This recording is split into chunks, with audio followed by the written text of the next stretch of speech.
Okay, Right. good? Go back a minute to what you were saying. Alright, does he have to reintroduce everything? No. No, if you Yeah, were, why don't you just start at the beginning of the plan revision? Okay. So, And this is A7? yeah, I introduced exhibit A7, it's in the proposed site conditions exhibit.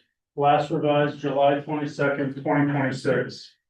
And this is very similar to the previous site exhibit that was, entered at the last hearing as A6. Just illustrates the plan changes that have been made to address board comments, board professional comments, and, comments from the public.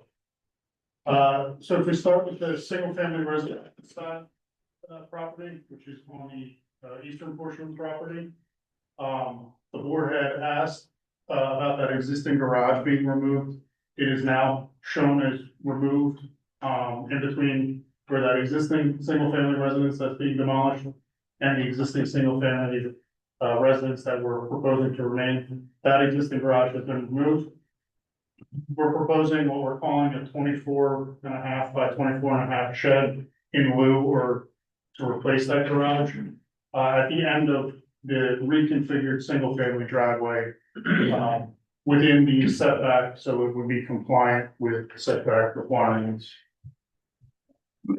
As we move, further to the west into the commercial space or the contractor yard area, what we've done is further delineated the parking and or contractor storage for the equipment. Namely, as you go around the proposed 7,000 square foot building and the existing 3,200 square foot building in the rear are what we're calling the employee slash parking, contractor parking. And we have a total of 25 employee personal vehicle spaces. Then as you continue around the western portion of the gravel drive and then into the lower lot or the storage lot, we are illustrating larger parking areas as well as double stack for equipment. Larger trucks with trailers. And there are 45 spaces for those larger vehicle parking areas. So we have a total of 73 total parking stalls delineated on the property. And as you heard from the operation, there's 25 employees on the site. And then the one single family residence that only requires 3 parking. So again, as I testified to at the last meeting, parking wasn't a concern on my end, but I think now that it's explicitly shown on the plan, again, there's adequate parking and I think parking is an issue. I know there was questions and comments, both in the board's professionals memos as well as at the hearing about the actual uses and the parking demand. So again, we've re-illustrated and on the revised plans, showed how we are meeting what we believe to be the appropriate ordinance requirements for the uses. Again, so we're saying we're under this equipment storage and staging for the contractor storage yard. Office space for a small little portion of the building that would be office, and then the 2-bedroom dwelling for the residential space. And based on the uses on the property, the requirement for the ordinance is 12 spaces. But again, we're way over that more from an operational standpoint than a requirement.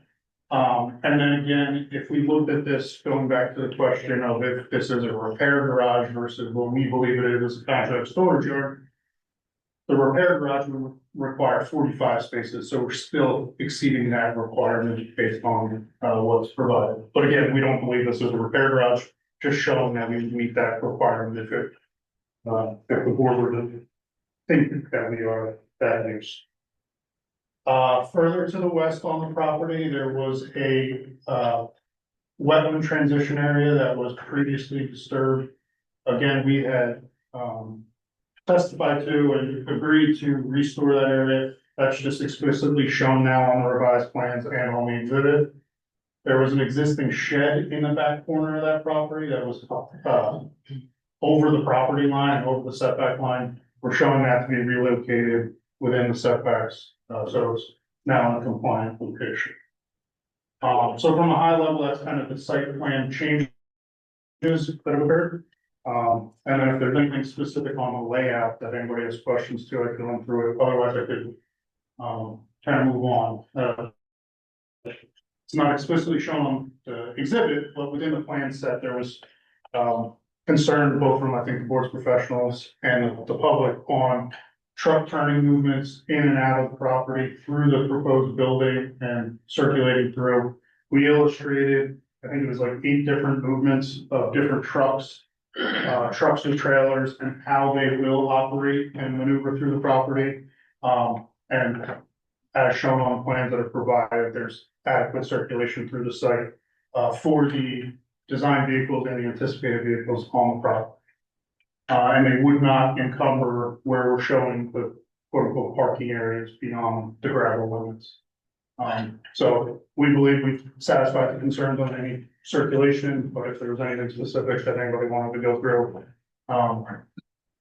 we're available. And does that conclude your supplemental site engineering testimony? For the engineering, yes. Yeah, I think if there's any questions about before we get into the planning, it's probably appropriate. Is we're never gonna get that. And then the second one, Kelly, for the employee parking. Yep. Can you just go over, you know, if there's any, I know we discussed it, but just go over what's going on, because you need a waiver Correct. for, you know, paved parking lots, type of thing, so you can go over that. Correct. So at the last hearing, there was, it was raised in both memos that we're not proposing to, pave or curb or stripe the parking. The intent is to utilize the grassed areas beyond what we're showing as gravel limits, which would be the main circulation paths. But beyond the gravel, all of the parking would occur on grassed areas. And as I testified to previously, you can see in the areas up on the plans and in the exhibit, historically, there was vehicles parked on their grass. So from the engineering perspective, we think it's appropriate for the site, but just wanted to get that on the record. Any of the board members, because we're gonna change the plan, so I'll open the public, get any engineering questions, Bill, you're in. Yeah, you get coils or wire, they come on a tractor trailer or? Flatbed. A flatbed tractor trailer. You gotta identify who's answering. Okay, yeah. I was concerned that building's like 70 feet wide, the tractor trailer could be 70 feet long or more. Yeah, so Will you be able to bring it around there? It looks a little tight. yeah, so there's truck turning movements in the plan set, and we do show a large tractor trailer with a low boy or, you know, a long trailer. And the intent is to drive in between the two buildings, and then you would back up into the rear, into the lower level, as we're calling it, where the storage of materials is proposed. And that truck movement works on the property with that large tractor trailer. On this photo, you wouldn't be going around now. We, Looking at the front, the right No, side, that there's would no not be- way you're gonna go. yeah, that's not the intent.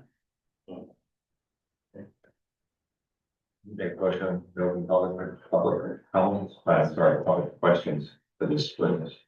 So Second, All those in favor? Aye. Barbara, Barbara Corcoran, 507 Charlestown Road. So you have had an exemption number 4, which allows you 25% more impervious. I'm just looking at the map, it's a lot more than 25%, because you have the new building. The parking lot, besides you said just now that you're gonna park on grass over and over day in, day out. That means you're creating more impervious surface. And the side, the one that goes to the semi-wetland, that seems a lot wider compared to the original picture. Plus, where the residence is, there's the landscaping, but you're creating way more impervious. yeah, so as I testified to at the last hearing, basically there's an existing driveway here coming through, and all of that impervious is being removed. We're proposing a big fire retention basin, which is all vegetated.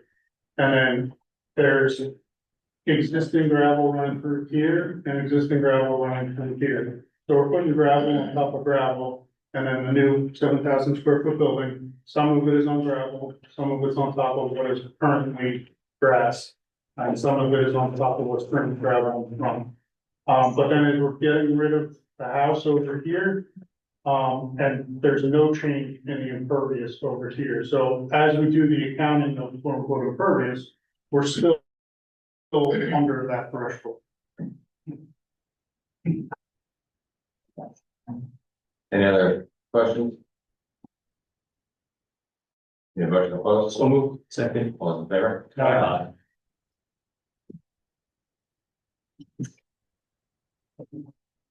Okay, so yeah, let's move on to the variances. So we have 2D variances or use variances.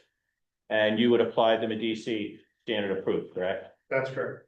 And that's you have to show that somehow grant of the variance would advance the general welfare, and also that the site's particularly well suited for the proposed use. And then also that grant of the variance would not create a substantial detriment to either neighboring properties or to the zoning plan. And I defer to the board's professionals in case I misspoke, but that is the standard you would apply, correct? That's mine. Okay, so with that in mind, why don't we take the use variances in turn? Sure. So I'm planning to kind of throw both the D1s in order here, throwing out positive criteria for both the contractor storage yard use and the single family residential use, and then going into the negative criteria combined with the total. So from the positive criteria for the contractor storage yard, again, it's not permitted use, so we're asking for the D1 use variance relief. And as Mr. Peck just noted, for the positive criteria, the applicant must demonstrate that the site is particularly suited. That's one of the problems in the positive. And that the proposed use advances the general welfare and or the purposes of zoning. So for the site being particularly suited for the contractor storage yard, I note that basically that this site's been utilized for outdoor storage, contractor storage, RV storage historically. So there's been this type of use on the property for a very long time. You've heard Mr. Marino's testimony on how his business operates and how they are using this as a hub or a staging area for them to quickly respond when there's outages or to different locations, both within the Lehigh Valley and greater Hunterdon County and eastern portions of New Jersey out of this site. I think this site's particularly suited in the regard that it's right next to the Bloomsbury exit on Route 78, along Route 173. So you got a state highway that gets right onto an interstate, and you can link back to the Lehigh Valley and the greater New Jersey area. So I think from the contractor storage yard perspective, I think this site is particularly suited, given its location, given the historical use. And the site's relatively isolated. I mean, this image shows that you got farmland behind it. There's a railroad track, and then there's the two highways in the south. Again, not much around it. It's kind of isolated. It's kind of in its own little location. So for purposes of zoning on the contractor storage yard, I argue that this use and this site plan bringing it into conformance advances a few different purposes. Purpose A, public health, safety, and general welfare. Again, the safety, I think we're providing an organized manner here. The site circulation and parking is now, for lack of a better term, will be approved with a site plan that organizes it. You can enforce the parking if there is ever issues. General welfare, again, Mr. Marino noted what his business is. He is serving the public through, as a utility contractor that goes and works for public utilities. I'd argue purpose C is advanced, the appropriate use of land. Again, going back to a site that's particularly suited, the site's already developed, you're redeveloping it, you're not expanding beyond undeveloped areas in the Highlands region, you're staying within the impervious coverage limits that are allowed within the exemption. But I think the appropriate use of land is advanced. Purpose G, promote a desirable visual environment. Again, we're proposing this bio retention basin that has landscaping around it. We are locating the buildings in a way that visually screens any outdoor storage and parking in the rear. So again, I think there's, and not to mention that the proposed architectural renderings that were shown to the board. I think, as buildings barely, or the site will be, extremely improved from a visual perspective. And then purpose I, promote a more efficient use of land through coordinated development. Again, I think we are redeveloping the property, getting some of the outdoor activities that currently operate on the property and allowing them to get inside the building in a more appropriately sized structure. So again, I think the purposes of the MLUL are advanced. Master plan consistency. I went through the master plan and the reexamination reports. And specifically, I saw one of the goals was to encourage businesses along the Route 123 corridor, which support existing assets and local interest. I mean, this property is along 173. It's been utilized historically on a similar use, so we're expanding that use, we're changing that use. But I think generally speaking, it's along this 173 corridor where this type of use is appropriate within the Bethlehem Township master plan. So I think goal one within the master plan is definitely in alignment with what the use is here. Our goal of the reexamination of the master plan. And then as well, goal 6, which is to ensure future development is compatible with the local vernacular architecture that defines Bethlehem Township. And again, I talked about the architect's renderings, and this building is nice. He's cleaning it up, cleaning up the aesthetic. So again, I think those parts of the goals of the master plan are definitely in line with what this application is providing. We go to the residential use on the eastern portion of the property. Not yet. Again, so going to the two-prong approach here, is the site particularly suited for the residential use? Yes, we're not creating this residential use, it exists. If anything, we're lessening the impact by removing an existing residence on the property. And that existing residence is straddling a property line, so there's issues with title and ownership and a lot of different things that is being fixed by this application and removing that other residential use. But again, particularly suited for this residential use, yes, it exists. We have a adequately designed driveway that is dedicated, for lack of a better term, to the residential use. It's separated from the commercial use. They have their own parking, their own garage shed area. It's isolated from the commercial space. It's about 200 feet away from the commercial activity. So I think the site is particularly suited for the residential portion of this property or project. MLUL, I argue basically the same purposes are advanced. A, C, G, and I, all for the same reasons. That I previously noted with the contract regard, but more so on the residential portion. And same thing with the master plan consistency. Goal 1, again, encourages the businesses. Obviously, the residential portion is not a business, but there is a aspect of this application that is tied to the commercial project being advanced if the residential property exists. So I think goal 1 is further in line with this application. And then again, goal 6 with the architectural nature. It's a single family house. It's been cleaned up. It'll be further cleaned up by the applicant if this application is approved and anything that will keep with the general residential nature of Bethlehem Township.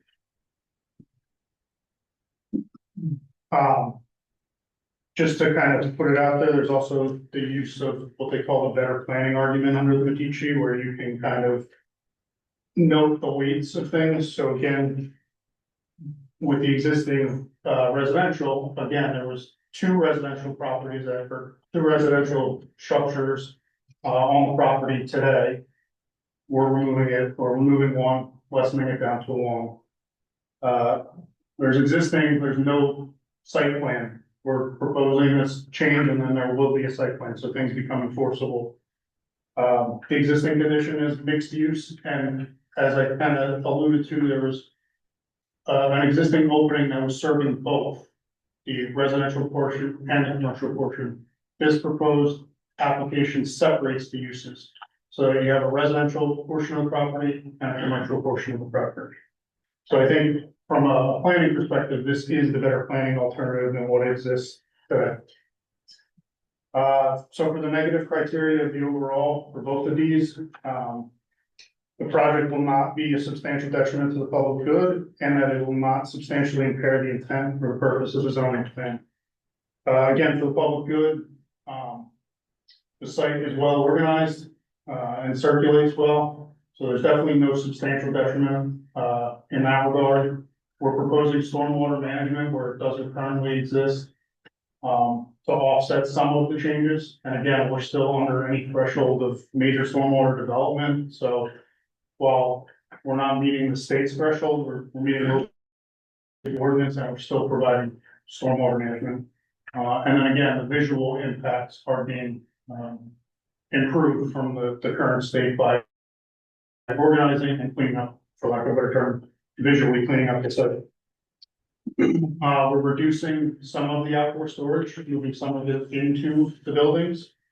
And, you know, that helps to lessen visual and potential nuisance conditions on the site. And there's no new disturbance beyond what was already actively disturbed on the property. We're staying within the limit of the development envelope.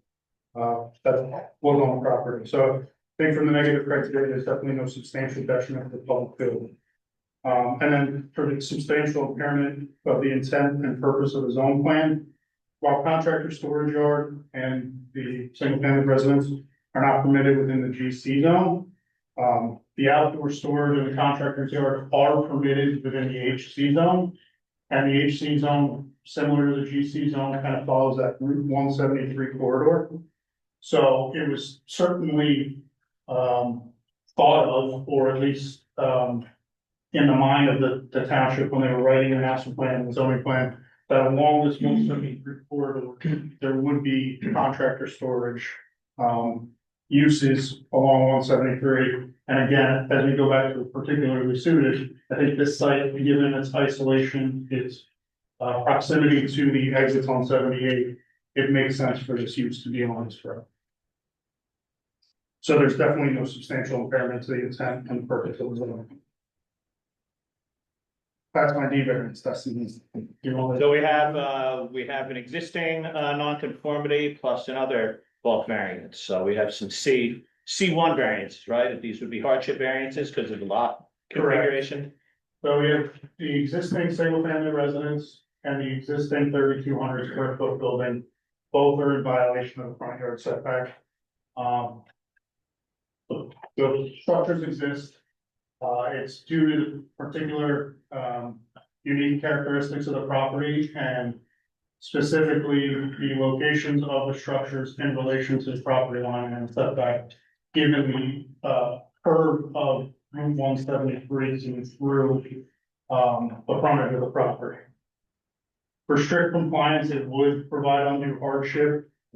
Specifically to comply, they have to rip down the structures and move them or demolish them. If you go into the negative criteria on the C1, there's really no substantial detriment to the public good, only minor deviations on them. Again, they exist, they're there today. If you were driving by, you wouldn't know that these were necessarily violating, and we're not increasing or changing these deviations in any way, shape, or form. So there's definitely, in my opinion, no substantial detriment to the public good. And then similarly, when you look at the zones plan, there's no substantial impairment to the zone plan. Again, existing conditions and there's no design waiver relief. So going back to what Mr. Decker had asked earlier in the evening, with the parking in the driveway, specifically under section 102.25 of the ordinance, we are still seeking waivers from full paving of the parking areas and the driveway areas. The driveway areas would be gravel. The parking we're proposing, at least in the customer storage or customer employee parking to be on the existing grass area. And then the remaining equipment storage in the lower level would be on gravel. Again, no curbing is proposed and no striping beyond just the ADA stalls that are required to be paved and striped. Those are, we're still providing. And then the lighting levels was another design waiver we're seeking, which is 102.21B. And it was a waiver from the minimum illumination requirement of 0.3 candles in the parking areas. And I went through kind of that testimony at the last hearing, but basically it's intentional. We're trying to keep the lighting levels low in the rear low storage area specifically, and in the rear of the upper level. We don't want to create a light nuisance around this area. We want to keep the lighting levels low. This isn't a like a retail space where you have the general public that doesn't know the site coming and parking and moving in the winter or late at night. This is a contractor who has people that come in regularly on a daily basis. They know where they park their cars, they know where they grab their equipment and go out to the sites. So the lighting levels, again, I think this is a better planning alternative from a design waiver justification to just allow the minor waiver. I think that was my rambling for the majority, if not all of my various questions. Great. Thanks, Kelly. So I think the proofs both from a B variance and a C variance perspective have been provided. The justification for the design waivers have been met. So the board has the jurisdiction, has the ability to grant the relief and approve the project, and we would suggest you do.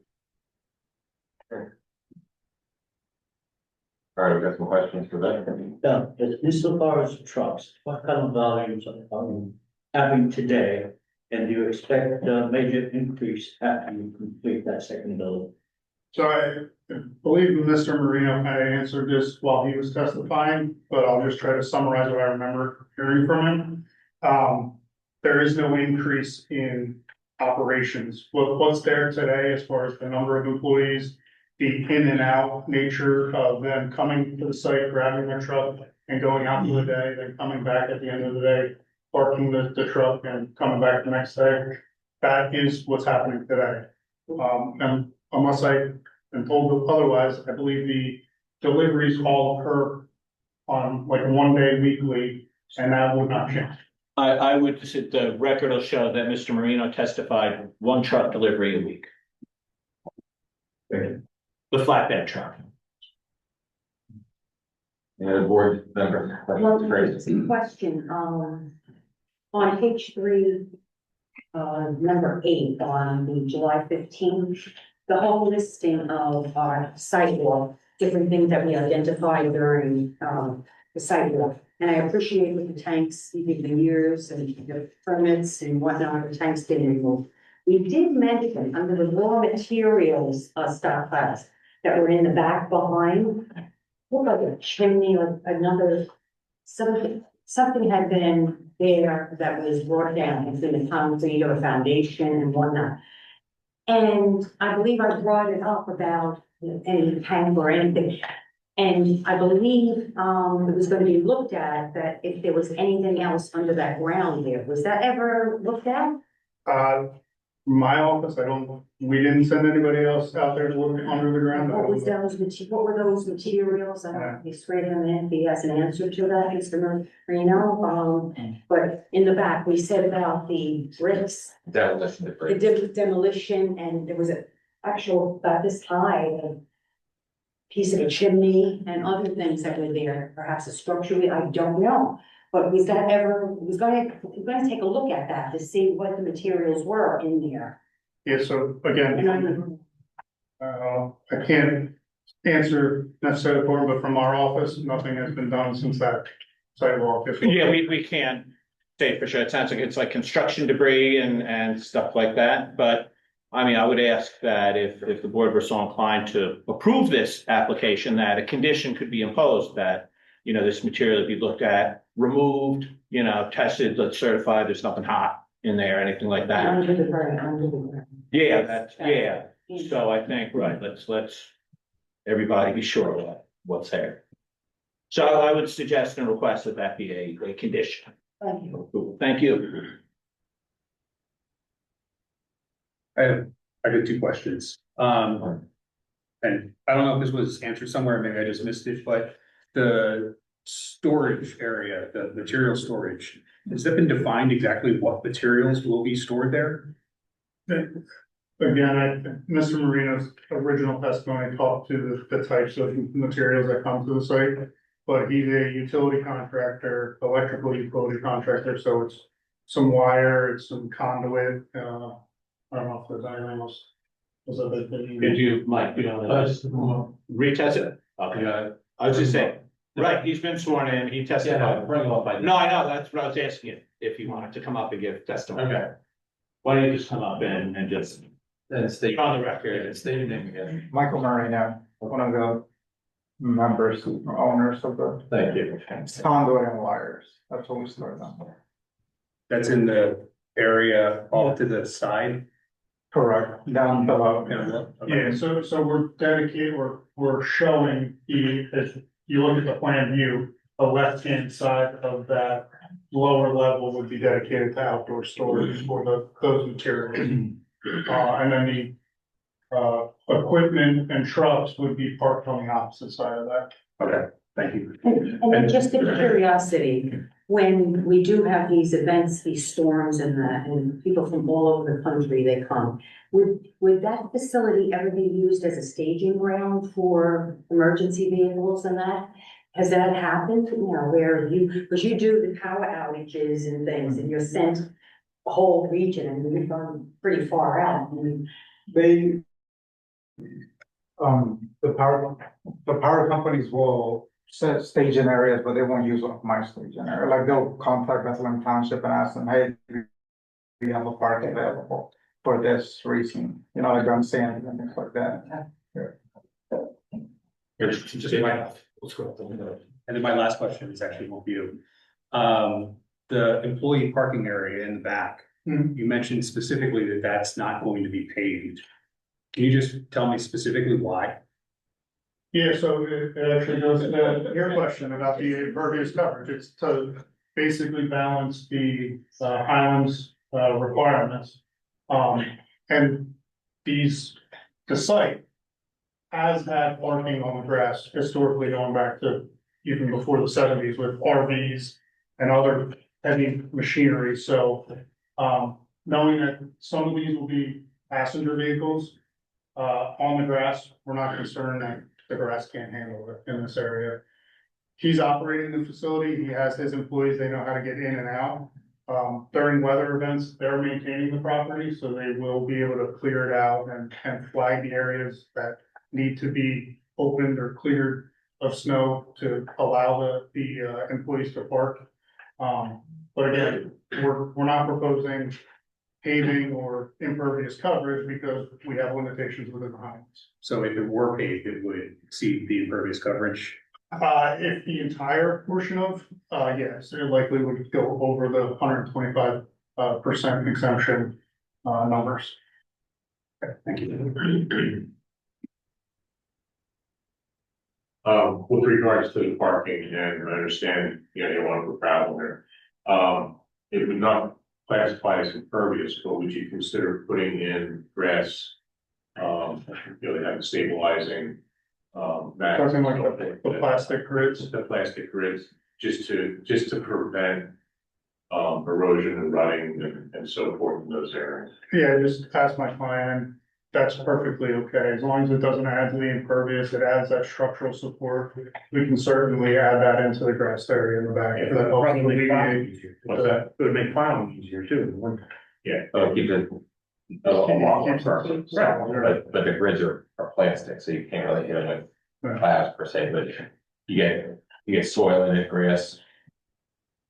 It just, It keeps it from running. it keeps it from running, especially, you know, you do have the winter, or the wet conditions. Stability. It'll just provide stability. So yeah, we can certainly add that as a condition if the board approves the application to make all of the parking areas that are currently showing grass. To have that plastic grid system of some sort that meets Mr. Decker's and the board's requirements. Any board members? Open the public, any motion? So moved.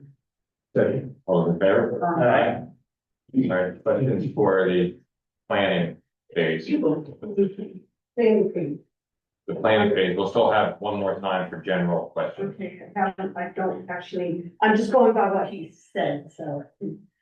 So, contractor storage, last, meeting, it was said repairs. No, so the repairs, quote unquote, are just on his own vehicles. The site is a contractor storage yard, so it's within the buildings, they maintain their vehicles that are stored on the property. A repair garage, which is what the question was, I think, by the board of professionals memos, which is probably where the confusion is coming from. A repair garage is like your Mavis, Halloween, whatever you wanna call it, where people drive up, they drop off, they get their oil changed, or get their tires changed. That's not what this is. The general public is not welcome or served Correct. by this facility. But even employee vehicles being maintained, that I'm assuming there will be proper adequate disposal of said oils and et cetera. And again, I believe Mr. Marino testified to all of this at the last hearing, that takes place. Okay, but you didn't mention repair at all here, that's why I got confused, because you're just saying storage now, so it's confusing to me. Sorry. And then, you said the truck's gonna back up into that Yes, lower area? yes, The 70-foot tractor trailer is gonna back up down the hill? yes, Flatbed truck, not a tractor trailer. The flatbed truck backs down that curve and down that slope? yes, Do they do that today? yes. No, they must be good drivers. And then, you had mentioned, so one other question, so the last meeting, I think Mr. Marino said that this is the foreman or whoever she calls it, stays and lives in the house here. So there will be adequate place for him to walk around the bio retention area to his place of work. Yeah, so he would have to walk across the lawn area to get there. But yes, there's a walking path through the area to get there, and it would not be on the highway, if that's what the question is. Yeah, kind of, sort of, I just started looking at, how far this is out and where the residential house is. And this might be a planning question, whatever engineer, I don't know. I know you said you can't change the landscaping that's close to the road, but could you, and this has to do with positive impact to the environment, the neighborhood, is maybe some small shrubbery or something, or maybe something a little bit more aesthetically pleasing than a, Yeah, so we've added additional street trees. I understand there. Yeah, even from the last plan, there's additional street trees Oh, added I here. didn't get a chance to look at the plans. Yeah, and then we've added some additional screening trees, in between the high and low area to just try to help screen the visual buffer where we can. Again, on the frontage here, this is all impervious, there's really nowhere that we could put landscaping that's gonna establish and, Small And things, with- small things, trying to help make Yeah. it look more pleasing than it is. well, again, if you look at that architectural design, it's Yeah. got that nice stone facade in the front and. Well, my concern there is that you're having a brand new building that doesn't look like. They're They matching. look the same, They the do. colors, not the Yeah. style. Yeah. No, because the one has the, if I'm remembering correctly, the one has the name of the company, and then this one is just. We testified that there's no proposed signage, so they're taking the signage off the building. I didn't remember that. And then, I have in my notes from the last meeting that the applicant said he would clean up the site conditions. He did say that, I have it in my notes. And as far as positive impact. If it were me, not on the board, I would require as a condition.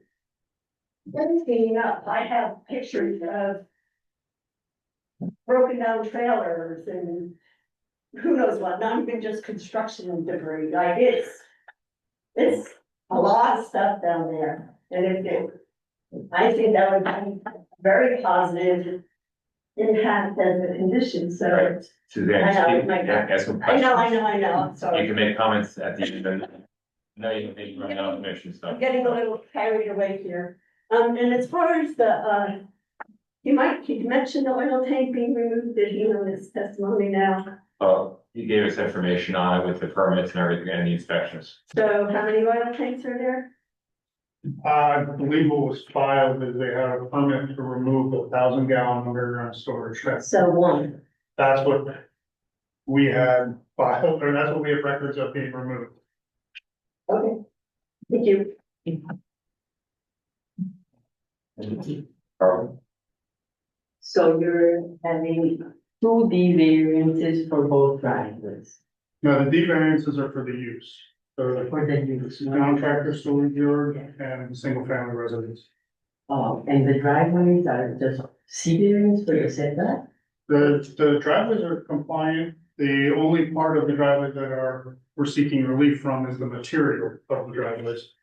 Okay. And that what kind of variance is that? It's a design waiver, so it's not even a variant, it's a lesser standard. The variances are for the physical buildings that currently exist, but that's nothing to do with the Nothing driveways. to do with the drive. Hello, this is. Carl? Carl Marasso, 2 Boston Road. The main entrance you use now, is that possible to move it up, or is that in the speed limitations for access? It's a tight corner. I travel the road every day, and I've been pulled, come around that corner when this man pulled out with a trailer and stuff. It's tight coming through there.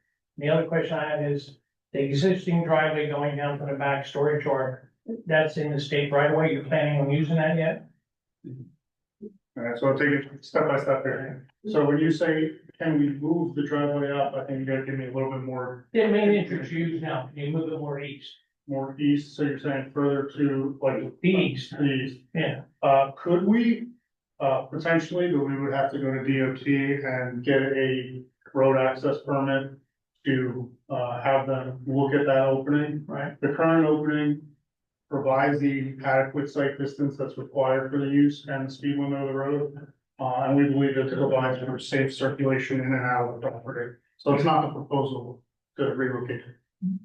Don't you have to go to DOT anyway for the use of the, We would have to go for the, modification of the other, driveway opening okay, to a residential. so why don't we file two at the same time and just move it? Again, that's not our proposal. Okay. Next question is, there's another tank that's in the ground there. I don't know, address you, wait to the board. I mean, I'm not gonna be able to answer it. You can ask me. Okay, no, it's not, I know there's another tank. Yeah. Did you have your environmental one done? I'm sorry, what was it? Environmental one study done? Yeah. I personally do not, I don't know if Mr. Marino did or not. I think the testimony that we've given was that if the board approves it, the, concerns with some of the debris on the property, as well as some of the other, environmental concerns, we would be, willing as a condition of approval to do that site assessment and get that documentation back to the board. When can I hand this in for, I don't know, evidence or whatever you want to prove for that, what's on that property? You can hand it in at any time. You should identify it on the record what it is. Sure. And then how many pages do you think it is roughly? This is from our zoning officer. I'm telling him 3 years ago, he needed to come in. He never came in 3 years ago. I just want to show that to you. This is from our township attorney at that time saying that he has to come in. He never came in. What, okay, is this relevant whatsoever to the? I'm getting, Hold on. I think it's appropriate to let him put in whatever he wants, whether it's relevant is for the board to decide. But you just tell us what it is. okay. So you have 3 Well, documents. Yep, this is an oil tank here that Mr. Manini removed, okay? So you have 3 documents and a photo. And then here's where the other tank has not been removed. Right, sir, we're gonna have to identify, take a second photo. Yeah. And this photo is in front of the garage where they paved. There was so much oil coming out of the ground, they put a absorption rag down. 2 photos. Yep. And this is just, the wash bay. They had running water back then when they had the building. More photos. Yep. Existing tank that was on the house for the demolition. I believe he stated it was electric heat. My parents lived in the house for many years. I know it was not. 5 photos. Okay. And I wonder what happened to these oil tanks that were down back. There was oil all over the ground back there, okay, over the bank. And here's the survey that showed the property line going through the middle of the house, which I knew about, and Mr. Manini should know about back then, okay? Okay. And this is just another shot of that front of the building with oil coming out of the ground. Right, let me have all these so we can properly identify and mark and then so that things are clear. This is all you want to give me? That's for now. I'm going through my book, yeah.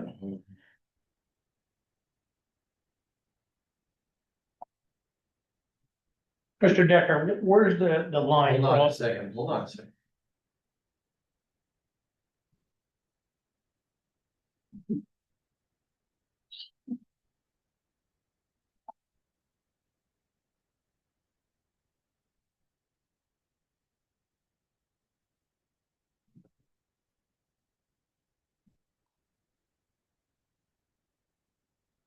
All right, why don't we mark these exhibits collectively as P1 to public. I'm gonna identify and I'll describe them more than whatever resolution passes and or I need to mark them and then, 1, 2, 3, copies, but Eric needs to see that. yeah, no, I understand. All right, so we have 2, 4, we have 13 photographs of the site.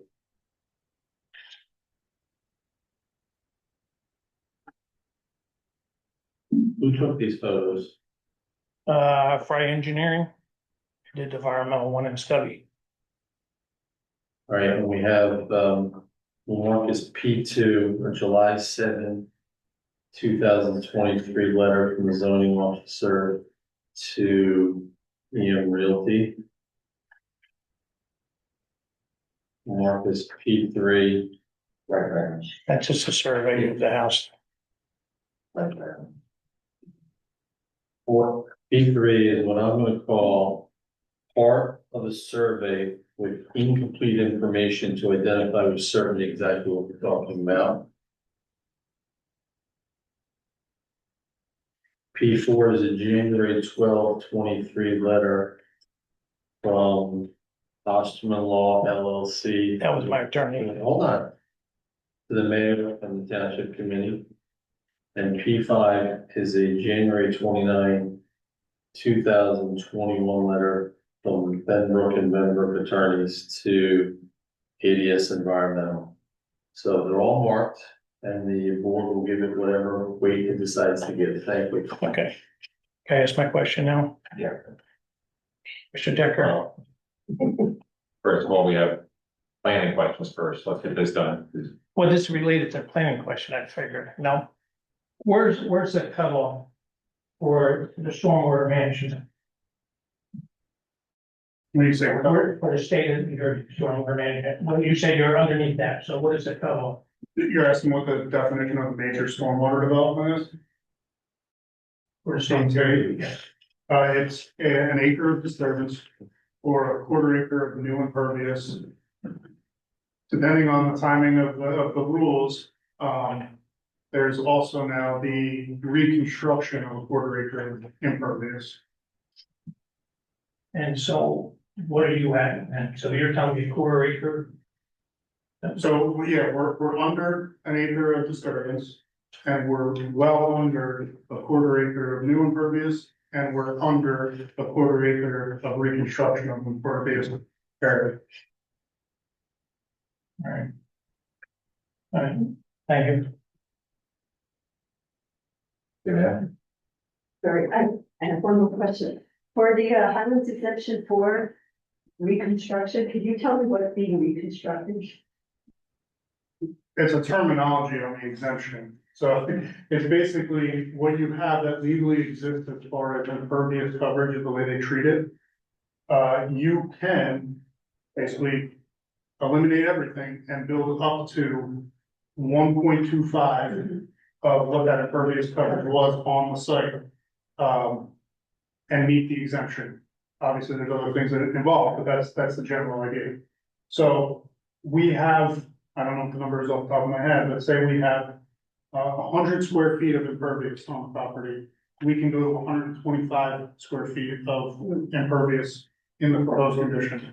We are under that threshold on this proposed development. So it's reconstruction of the impervious, not of a building. It's the footprint of the impervious coverage that legally exists on the property. Okay, thank you.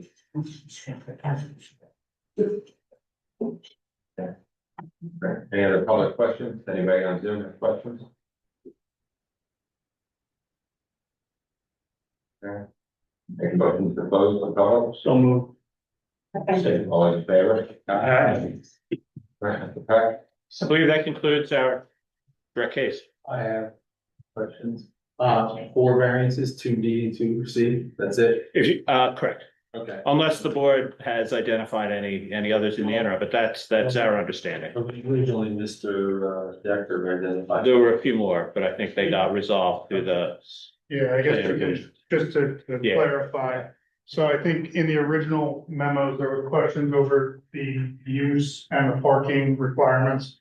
We provided testimony that we meet the ordinance requirements for the contractor storage use. And if you treat it as a repair use, we have enough parking on the property, so there should be no variance relief for parking. As far as the loading spaces and the trash enclosures, we testified to that we're providing those. So they were on the original plans that Mr. Decker reviewed, they weren't noted, but we've since revised plans to add them. And then I think the only other C variance, which we are still asking for, is the landscape buffer along the frontage. All right, so 5 total, all right. And if I missed anything, Mr. Decker, Mr. Davis? Yeah, agreed. Okay, very good, thank you. And I'm making some copies of what was handed out, so that will be forthcoming. At this point, I want to open the public for any other questions about the entire application. I'll make that motion. Brad. All those in favor? Aye. All right. General comments and questions now. And I can direct it to the board. Yes. Okay. So I'm going on based on the environmental commission letter from June 17th. I'm assuming you all had a chance to read it. So I've mentioned some of our concerns and questions. The first one was the existing property usage. Besides the cleanup, I recommend that the water and soil be tested on that site. There have been so many different uses of that property. Who knows what? Regarding in addition to potential underground storage tanks that are still there. That was the past usage. The EIF, I did not believe was necessarily correct or complete. Mentions the Highlands Council was directly contacted. I don't believe they were, because Mr. Decker was the one who said he gave him the extension for, if I remember correctly. There's other things that use the word minimal, avoided where possible, mostly storage, those kind of things to me are very vague. There should be more qualifying statements in the EIS, not just vague statements. The Highlands exemption number 4, he did, Mr. Such did say that he interprets it, or Mr. Decker interprets it as reconstruction of impervious coverage. And the landscape buffer we did talk about. No one mentioned about the Carbonate Rock District permit in the original documentation that I received back in June. There started a permit, DRD permit. And the application engineer, it was dated March 19th, 2026. I did not see any evidence that phase two checklist was completed or a waiver issued. I didn't see that the Carbonate Rock District permitting process was completed. And I think that was mainly because a lot of what is in here, I've already kind of mentioned. Thank you. I would just note, we never received a copy, I don't think, of any environmental commission report.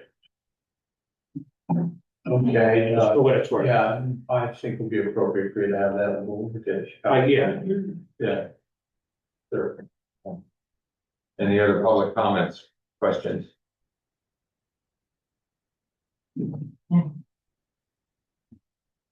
It showed on this map, the carbon rock testing holes.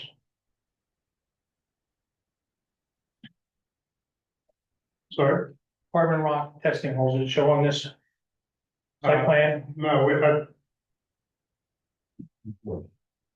Our office or my office didn't do any physical geotechnical investigations of carbon and rock on property, if that's what you're asking. I'm asking where the location was, it was done, where was the location at? The reason I'm asking, I don't know what type of building this is, is it a pole barn, is it a foundation? You know, So, again, for the carbonate, there was a checklist that our office submitted for the Carbonate Rock District, which is the phase one checklist, which is basically, preliminary investigation stuff, not physical investigation. So you're taking, readily available, database information about the property from the state level and a high level information and providing it to the board, and then the board and or the township makes the determination on whether or not additional investigation needs to be done under the phase two, which is typically when that, assuming that what you're alluding to on the physical testing takes place. We haven't received anything, or at least I haven't received anything that says we have to do that yet. okay. I'm suggesting that we do it, or have them do it, because that lot was filled over years from 78, you can see the fill on the backside of that thing is filled. And plus, when I had my building, then I had to do testing, you had to do it in the footing line, not outside the building. It had to be inside the building and the footing line. I feel that we should do the testing, bore down. Okay. Right. So with regards to testing, this is kind of follow-up, side. You have a proposed fire retention basin. Yes. On the site. Did you do the soil testing within the bio retention basin, or were we required to do any testing in there for soil? We are required to test in there. So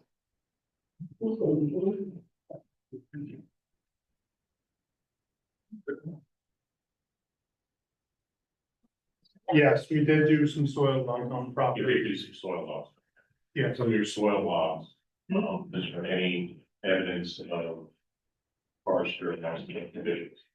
not within the first 6 feet, which is what we basically excavated down to what I'm seeing here. Once we got to material that we couldn't get through, I don't know if there was anything further beneath that, but it doesn't look like we hit anything carbonate in that upper level. Okay. For testing around the building, obviously you're gonna have to go for building permits. Yes. So I think the condition with any approval would be that you comply with whatever the PCA requires as far as construction within the carbon area.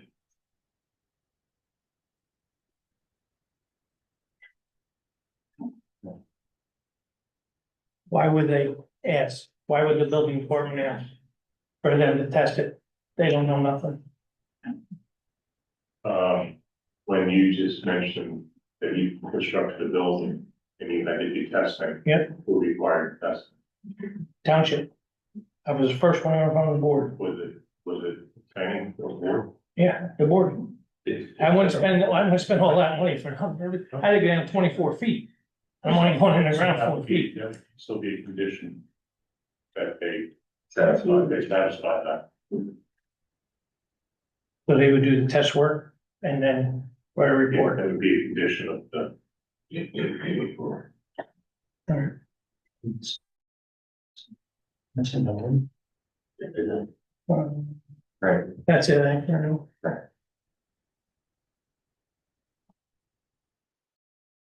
all right, so any other questions? You want to close public comment? Yeah. Okay, Lloyd? So moved. Second, all those in favor? So we have the further evidence of the applicant. Just got a copy of that, again, we can discuss this and vote on this tonight, or you can take a chance to look at that, we can table tonight, so you have an opportunity. But I will say the board does, we haven't as a board had a chance to look at this. So I think it is evidence. I think it's unfair to have board members who haven't seen at least what was handed out. Move forward, but again, we can deliberate on that and we can see if it matters to the board members. I would just comment this, I think, the board has an obligation to the applicant to address it tonight, it's not voluminous, it's small. And, so just like the board considers the testimony that they heard tonight, the board can consider the documents that were submitted tonight. Because they're not voluminous, I think it's overall be fair to the applicant to consider that tonight, unless Mr. Peck asks for a postponement. No, I don't believe we will. I did have the opportunity, thank you, Ms. Schley, to review the documents. Some of them, the ones that I objected to on relevance grounds were the letter from his lawyer to the township, the zoning officer letter, we're here, so that the rest appears to be photographs of site conditions taken under the prior ownership. We've already indicated that as far as debris, suspicious material, that we're more than happy. My client has agreed to every suggestion and request made by this board, and we would add this to the list. I mean, we're happy to remove at the board's direction and to Mr. Decker's satisfaction, remove any suspicious debris or things that shouldn't be there. And we're of course happy to do any testing the board requires. And of course, we know we have to comply with any municipal ordinance and state law for that matter. So, I mean, I don't, the photos are what they are, but again, I think they just depict site conditions that we've already agreed we'll clean up. Thank you. All right, so probably everyone has a chance to take a look at these pictures. Yeah, a copy for each of the. Again, but everyone at least has to be able to see that. I know, So- so we need to make So- more, is my point, or just pass this around. I'm just looking to see what you want me to do. Is there a description on every picture or just? No. a letter? No, but I think you can lay the pictures out and have board members take a look at them, see if they have any questions or Yeah, well, concerns. that's a good idea. Yeah. And now letters, they just take a glance at them. I don't think the letters from the attorneys are relevant to this application. Well, this topic of his letters. Subject matter. Well, Yeah. Okay, anyway.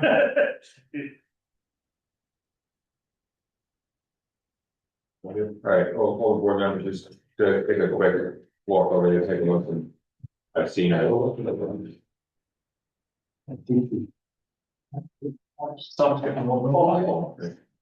Yeah, everything. Yeah, questions?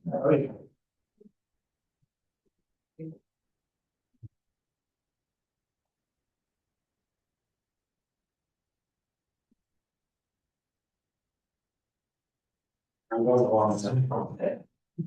Did not.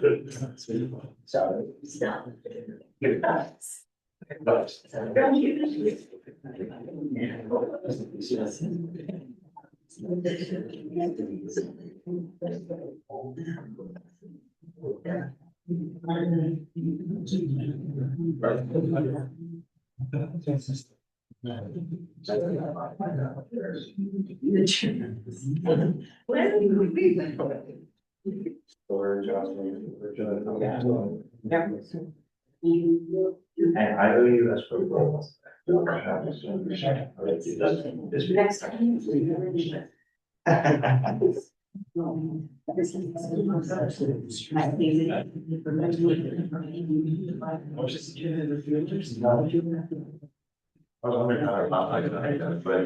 don't need it as much.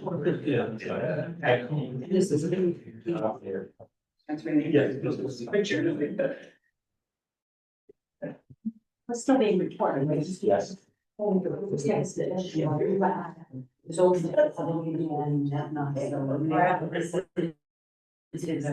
So I. Look, actually. Yes.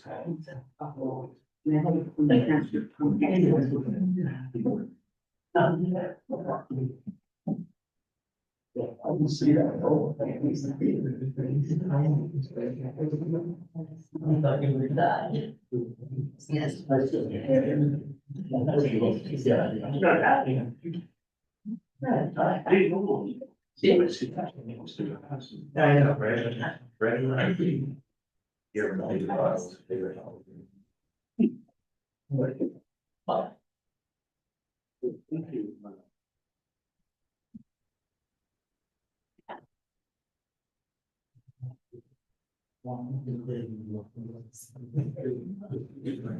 Trying to see you down. I'm sure. Yeah.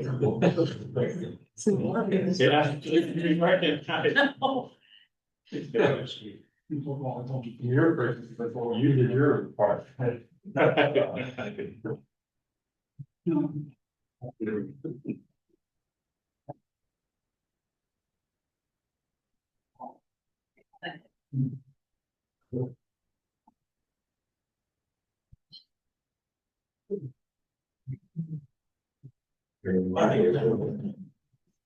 With the wishes, the fiction there was east of the first.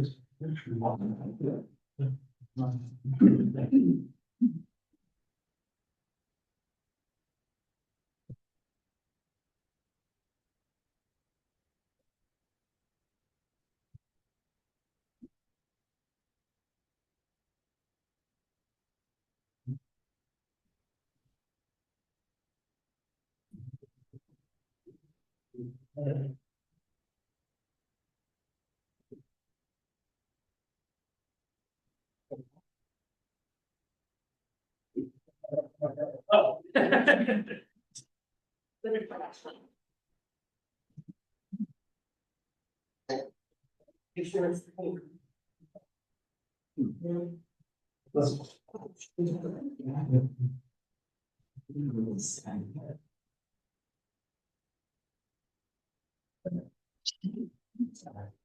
I do have one last question to Mr. Marino.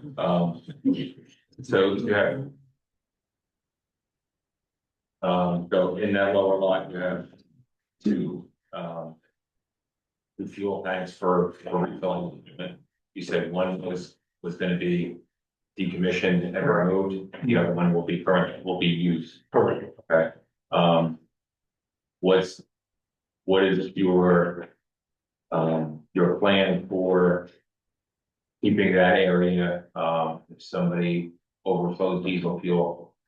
Is it gonna be paved, are you gonna have an area for specifically like a oil water separator in that area?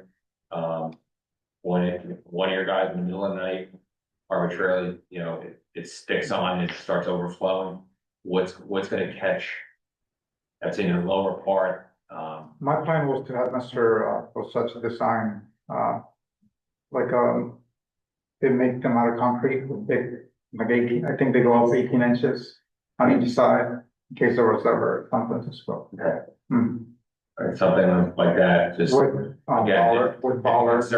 it's a concern as far as, Yeah. as fuel today. There's wetlands back there, so I don't want that to be, missed. All right, so that would be a condition, Containment type system, Containment type and system, yeah. bollards and things like that, just to protect it, and that's fine. And I would also suggest a spill pit. Yeah, I mean, that, so you're Like, yeah. What's that, like the stuff you throw down? Yeah. like the pig Rock, rock, whatever. Yeah. Get it there. And when was that? You know, lower? I thought the fuel was up above. Now, in the lower part, he has a filling station down on the lower storage area. Yeah, I don't know if I direct this to them or to Tom, like, after seeing those pictures, I'm looking at this, I see a construction permit for the removal of one tank. Yet there's a picture there with 3 tanks that are not there now, how do we know that those were removed? I also, I'm not sure when those pictures were taken either. I mean, that has to be record of the county, right? Is that information? It would be with the local construction, DCA, because you pull, just like you have, that was submitted, there's a construction permit to pull the tank. And that applies to above ground and below ground tanks. So. And we've agreed as a condition that we'll verify all this stuff, and if there's anything. Yeah, because what if Yeah, someone we'll removed remedy. it on their own, spilled half the oil on the ground, that's very problematic. Probably, see, we inherited this, my Yeah, guys on the own property, you know, Oh, I know. and like those photographs as the Mr. Matarazzo testified, they were taken under the prior ownership. You know, so a lot of, you know, somehow a house got built on the property. Yeah.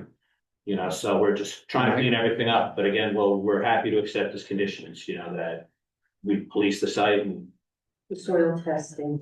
all that. So what I'm hearing is soil testing for the carbonate. Compliance with BKA and carbonate rock testing.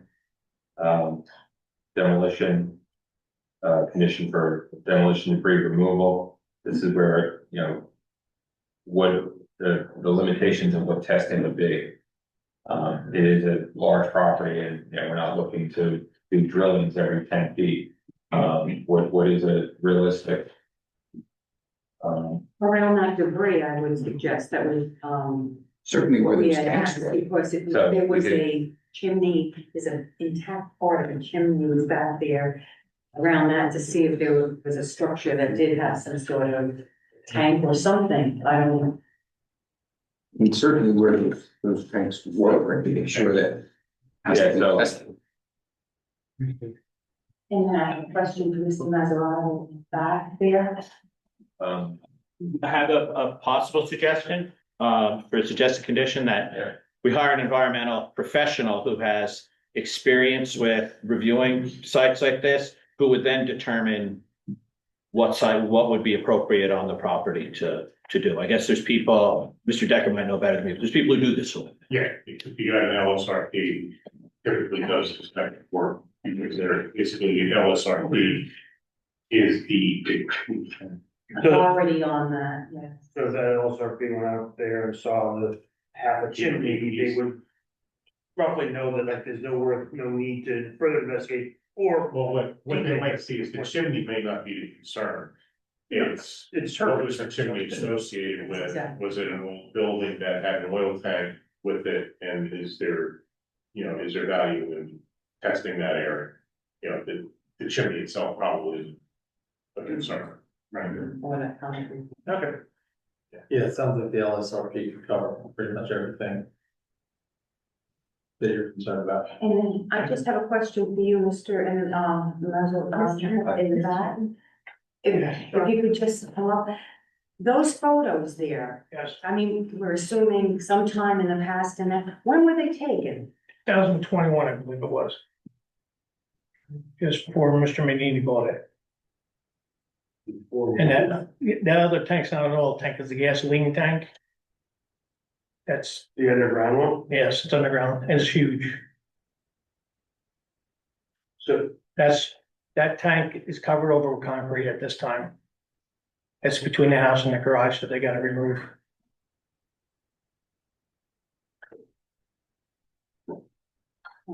Okay, so I would say the areas of concern with the oil tanks need to be looked at using, the LSRP. Again, we have some compliance with our ordinances on carbonate rock, removal of all demolition debris and any sort of pollution which is found. The parking area for the employees with the grid system installed. and fuel containment around his refueling operations. All of this would have to be, condition of approval and then would be given to Mr. Decker upon design and then actual completion.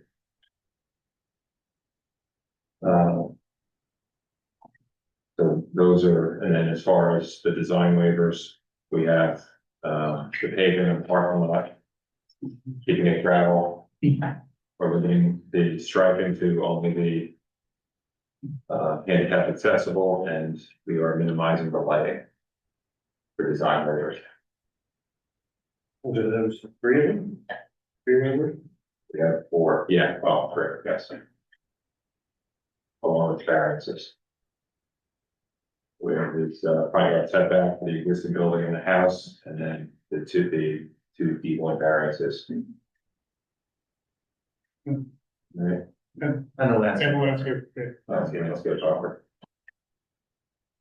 And that's a variance because of where it's located within the ordinance, it's located in the zoning section, so.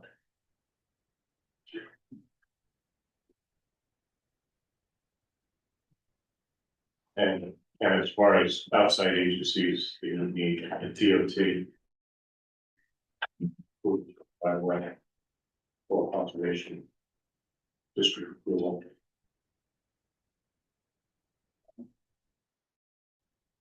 I believe Hardin County Health Department will draw adding. Make sure it's accepting well. If I got all those in there.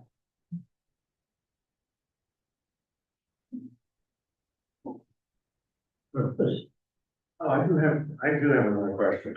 For the, bioretention basin, is that, once it's constructed, is that self-sustaining or is there any sort of maintenance other than, mowing the lawn and whatever? Is there any filters, pumps, anything in there that needs maintenance that should be part of it?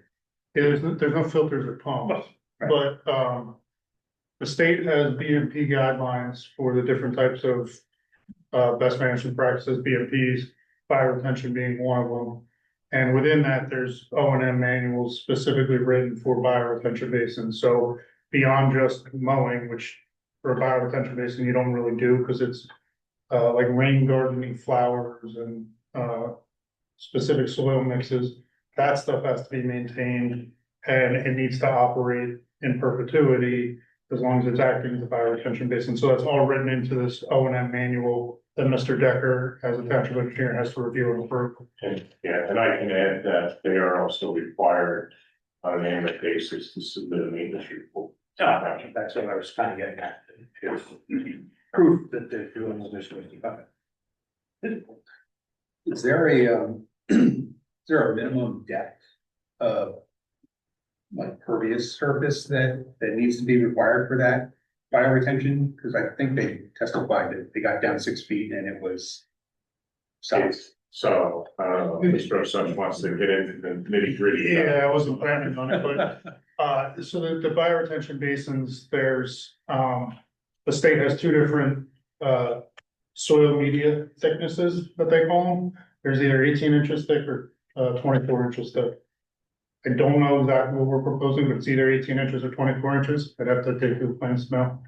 And then beneath that, depending on your subsoil type, which we did the infield testing, you either have like an under drain system, which allows the water to kind of seep back into pipes and then discharge rather than go into the groundwater. Typically in a carbonate rock district area, that's what we would propose because we don't want to get extra water back into the ground. And knowing that there's concerns here of potential, there's potential environmental concerns of previous use and previous neglect, for lack of a better term. I'd suggest providing those under drains probably makes sense in this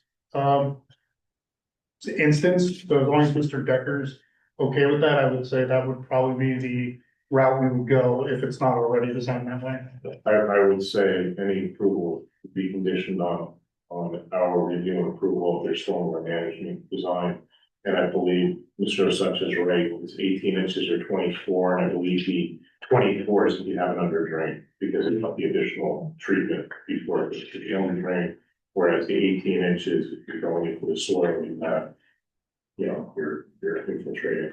And you may also want to consider, because of the karst condition, putting in an impervious layer at the bottom of the basin, so that water does not get introduced into the ground. Thank you. Okay.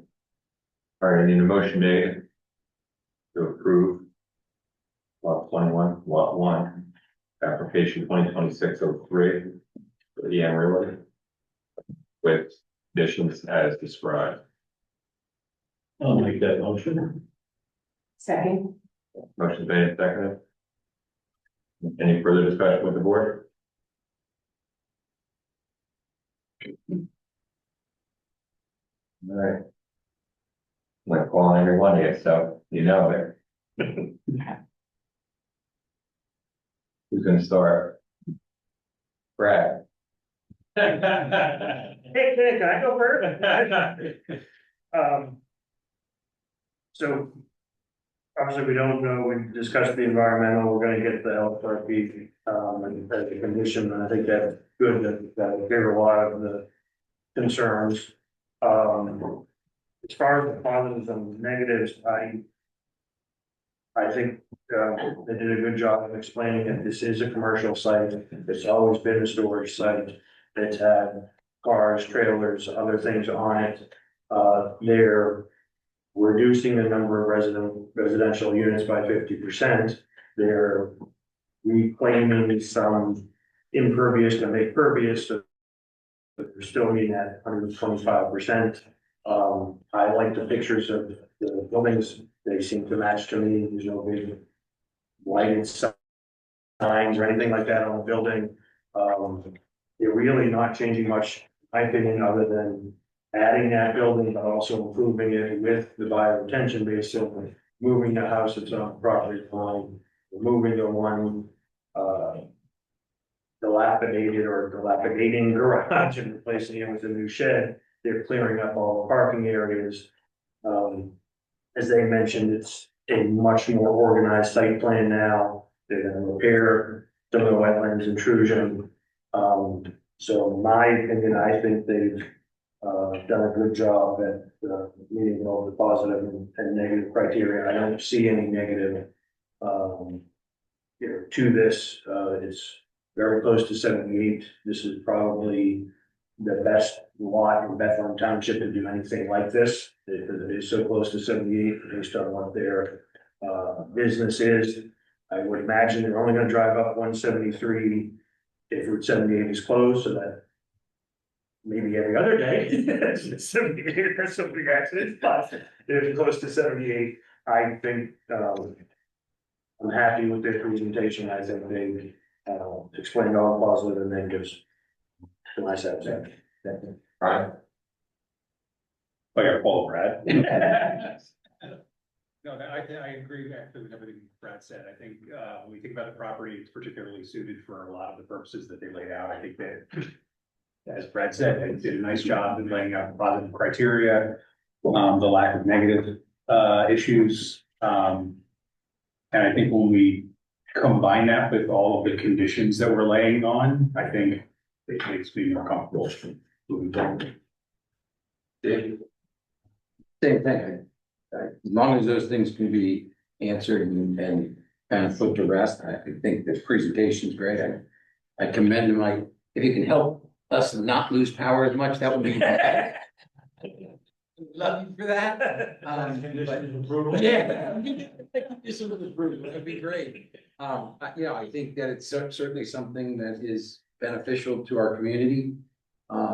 So I think it's great. I just would like to see those other things answered, from soil to all those things and all those stipulations that we put in. So, yeah, that was good. Great. I approve with all conditions that were mentioned. Same here, won't reiterate what everyone else said, but I don't think there's any detriment. Would be a negative criteria. I think the positive criteria is met. And the owner seems very willing and open to the conditions that we all kind of think would, you know, just generally improve, the properties. I'd be in favor. I agree with the conditions that have been put and other tests that have been asked to be made. We should be getting answers, so yes, I agree, I approve. So, I do too, but like I mentioned last meeting and Mr. Matarazza did, I think it's unsafe driving in and out. I don't know what the deal is. It probably fits the site triangle, I think it's 40 or 45 there, but it doesn't seem safe. I'd like to see the driveway leave. You know, better stuff trying. Otherwise, everything.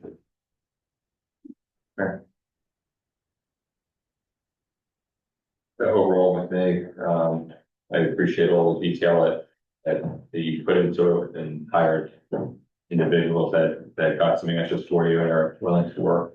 That always helps, I think, any town and any board make a decision a little bit easier. I do appreciate the fact that the public does have some, you know, valid concerns. You know, pollution, as I said, is a big problem. So the testing, I think, is important. I think that we come up with some answers that I think everybody on this board would want to see. And the general public wants to know and see. I do appreciate, that property's pretty much been, I think it's been a challenge for a lot of years. I think it's had a lot of uses. I think this gives it a very, defined use, and it actually kind of splits it up into a residential area, along with commercial area.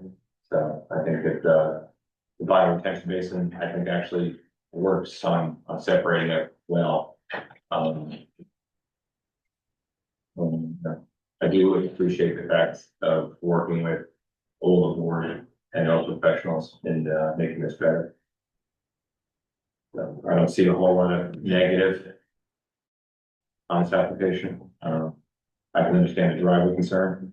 But again, that's been like that for a lot of years. But not asking to change it. It is pre-existing. So. The thing before you could use the driveway for repeats. Both the case and it's kind of splitting it out. Right. Yeah, I understand. So, all right, roll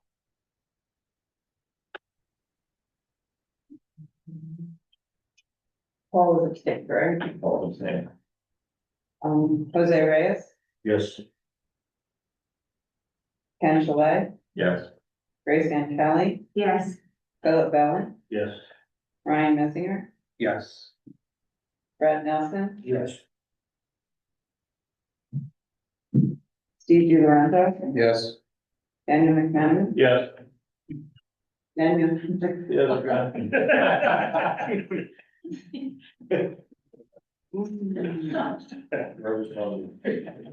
Well, it's actually a full way diversity. And just so the record's clear, it's recusals for Glennie and the mayor. Yes. Not abstentions. Abstention That's means you right. participated, you chose not to vote, recusals mean you didn't participate. All right. Great, thank you very much. Appreciate your time. Have a nice night. You guys have a good rest of your time. Thank you. Take care. Thank you. All right, that stays. You guys working? Yeah. You want to keep them? Yeah. Do you want the other ones as well? Cause I said. Keep all. You want Everyone. to, you can take it off. Of course. Okay, so.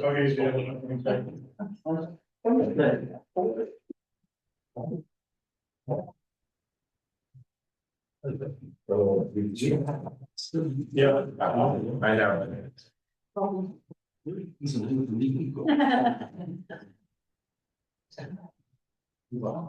I want to know me truth. I love the application for it. I just. Oh, yeah. I've actually. It's like, as soon as I start thinking about it. So I immediately say, words.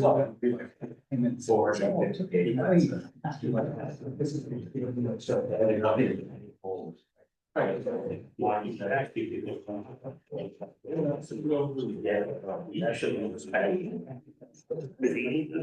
Okay. They don't teach us. All right, any motion to open the public comment? So. All in favor? Aye. Last one standing. Anything for them? No. Motion closed. Second, all in favor? Aye. All right, we have then.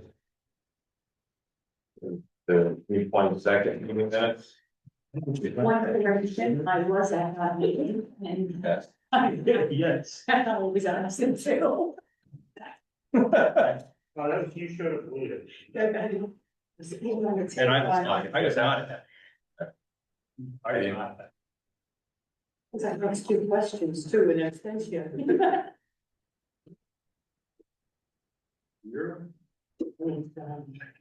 Thank you. Good night.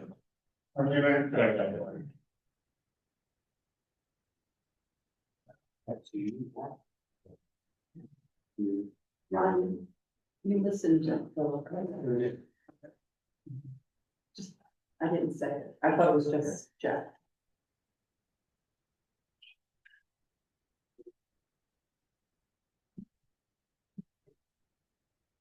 I need a motion. Make a motion to approve the meeting minutes from June the 22nd, 2026 in July. The 13th, 2020. July. Keeping separate. Oh, sorry. This is just June 22nd. Just June 22nd with the changes. All second. All in favor? Aye. Against? Abstention? Stacy. And the July 13th, 2026 addendum.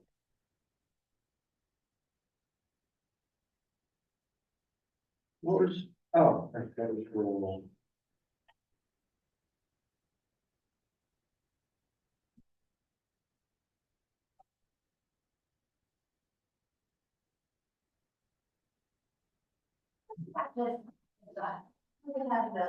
The motion to accept the agenda in the minutes of July 13th, 2026 as written. I'll second it. You have free donuts next time. Motion made second. I was going to say, I dropped one of the L's in my name, or local, eligible.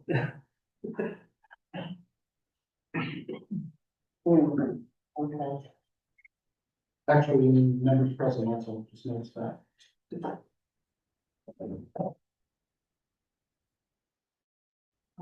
Thank you. Any further discussion? All in favor? Aye. Aye. Abstain? Abstention? Thank you.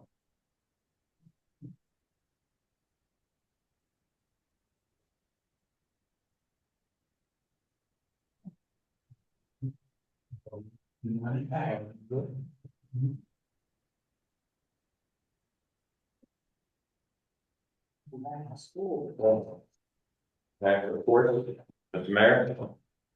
Nothing to report, just want to thank everybody for their efficient meeting this evening and reviewing for one of our businesses.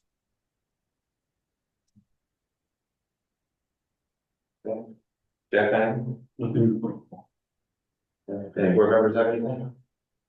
I got a quick question. So we're scheduled to do the walkthrough on the 22nd, I think, for Lane No, on the eighth, or 8th. with the hearing on the tenth. Right, and was everything posted or whatever, like, we're still good with that walkthrough? Like, I met all their Yeah. noticing and all the other stuff. There were a couple of things that Scott had pointed out as far as deeds and. Oh, the deeds and then the tax order. Right, but the noticing part of that, Provided that. the noticing part was, well, that's all the notes. But we can still get into those. Yeah. That's the board. Okay. Okay, I was just asking. And I have the actual hard copies for everybody tonight. Okay. And then just one thing to monitor too, to just be sure that the applicant gets all the communications to us from the environmental commission too, please. Monica, did you stand the same page as photos that already submitted, so that. Yeah, I have the originals, so I just made the copies so they Yeah, can look that's at fine. it. But And I can so scan when the LSRP does their study, you have to at least form those off. So we also, yeah, because the color did not work very well. Okay. Well, they usually, you can bullet beforehand. Yeah, if it's a big, so environmental phase one, they just records. They search records, they talk to previous owners, they talk to municipal officials and everything. In this case, we kind of asked them to go right to the phase two, which is, identify the areas and test them. Because phase one is to identify where there's intentional. So I think I don't want to go too far because the applicant's not here. Right. Okay, so that's typically what phase one, phase two, or. Any other board members have anything? Go. Motion to adjourn. Second. All in favor? Aye. Good night, Paul. Thanks, Lou. Good night, everyone. Have a great week. Thank you. Good night, everyone. Thank you.